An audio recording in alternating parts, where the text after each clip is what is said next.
You will fail your way to greatness. Most people allow their fear of failure to outweigh their desire to succeed. When you're willing to fail again and again and again, when you make up your mind to become unstoppable, when you make up your mind to become a no matter what person, then that will then give birth to a part of yourself that you don't know right now. Imagine, if you will, being on your deathbed and standing around your bed, the ghost of the dreams, the ideas, the abilities, the talents given to you by life, and that you, for whatever reason, you never went after that dream. You never acted on those ideas. You never used those talents. You never used those gifts. And there they are standing around your bed, looking at you with large, angry eyes, saying, "We came to you, and only you could have given us life. And now we must die with you forever." See, most people stop short of their dreams and park and get off the highway of life because of the rejections of life. You will always be rejected. It's no big deal. Jack Canfield said rejection is a myth. It's not like when somebody says no and then they slap you. No, it's just, to me, make no your vitamin. Get excited about the no. Why? Because every time someone says no, that brings you another step to a yes. You're getting closer. Trust me, you will win if you don't quit. You will win if you don't quit. Even a broke clock is right twice a day.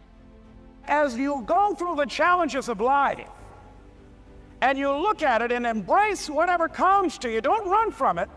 Step toward it. Don't try and duck it like most people do. See, most people want it easy. See, if you easy come, easy what? Easy go.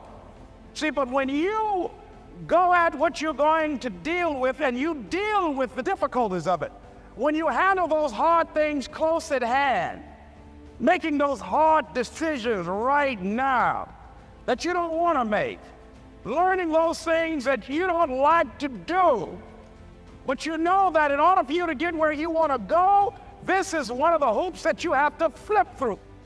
And I'm saying to you, whatever you got to do it, because if you don't, life is going to whoop you until you surrender.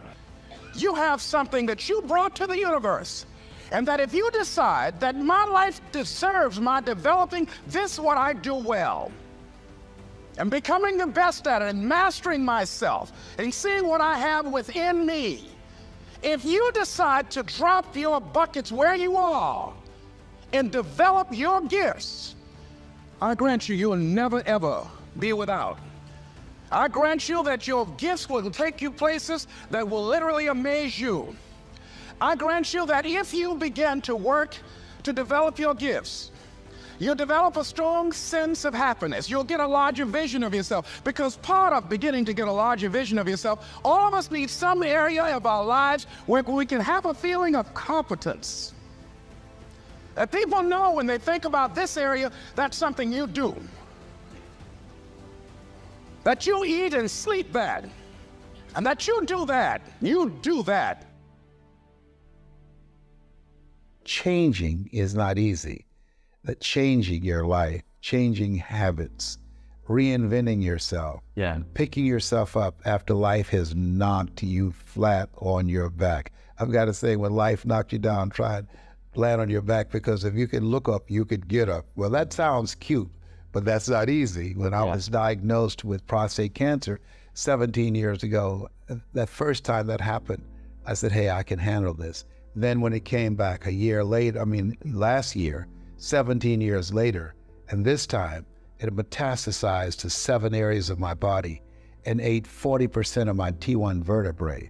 Now the stakes are higher. Is this life saying, okay, Mr. Motivator, you beat cancer the first time. What you gonna do now? I started laughing. When the doctor told me, he said, why are you laughing? Are you in denial? I says, no. I said, I feel like Mother Teresa. He said, what do you mean? She said, Lord, I know you know how much I can bear. I just wish you to have so much confidence in me. I said, the stakes are higher. So I've got to dig in and got to fight more, because at the end of the day, life is a fight for territory. And once you stop fighting for what you want, what you don't want will automatically take over. And so it's a fight, it's a challenge in life every day. And what we have to do is embrace it. What we have to do is see it as a project to be worked on. In life, you will always be faced with a series of God-ordained opportunities, brilliantly disguised as problems and challenges. And so I see even cancer as a gift, as a God-ordained opportunity. If you died today, what dreams, what ideas, what talents, what books, what music, what leadership, what voice will die with you? There are a lot of people who are biting their fingers in fear that they might lose their jobs. But there are few people who have decided within themselves, I'm going to make it. Some people aren't waiting to be cut. Some people are moving on their own because they feel within themselves, I've got what it takes to make it. They're not afraid about tomorrow because of how they see themselves, because of what they feel that they deserve, because of what they feel that they can create for themselves. Because these people have decided, as they look at the future, as they look at themselves, there's a way. Where there's a will, there's a way for me to begin to create a way out of no way. And when you have that kind of consciousness, when you have that kind of spirit, nothing can stop you. Nothing.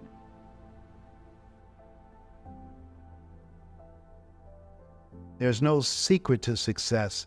There's a system to success. And no matter what organization you become a part of, the system works if you work it. If you don't work it, it won't work. But it works if you work it. And that's one four-letter word that most people don't like. They're not willing to work. There are winners, and there are losers, and there are people who have not discovered how to win.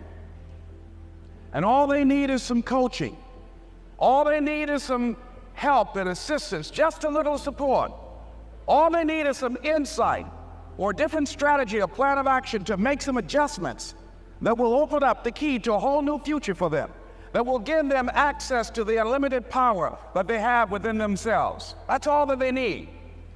So what I want you to do is think about something you want for you, that's real for you, that's important for you, that will give your life some special meaning and power. And I don't even want you to say, I can do that. I don't want you to assume that. See, 5 years ago, when I started out in this area, I would not have been able to make the mental leap that I would be up to where I am right now. I don't want you to begin to just psych yourself out. No. I want you to be able to say something to yourself that will enable you to maintain a level of integrity with yourself. That when you say this, even when you face tremendous setbacks, it will be a benchmark to keep you in the game, to keep you moving forward and experimenting and readjusting your strategy and your plan of action, continuously looking for ways to win. I think we have to reflect on, who am I?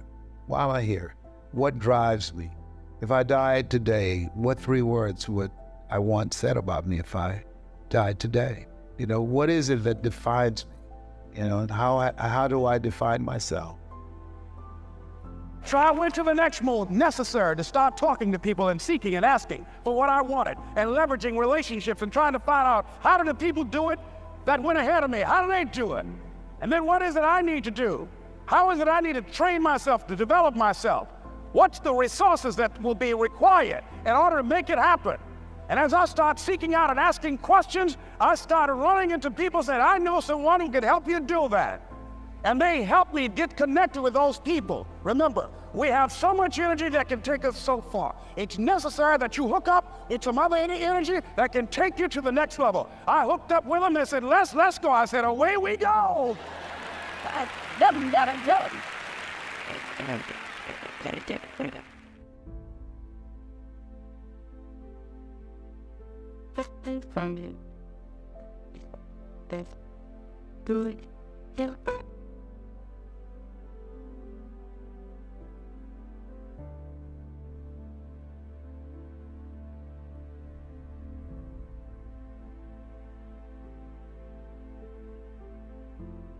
Good job.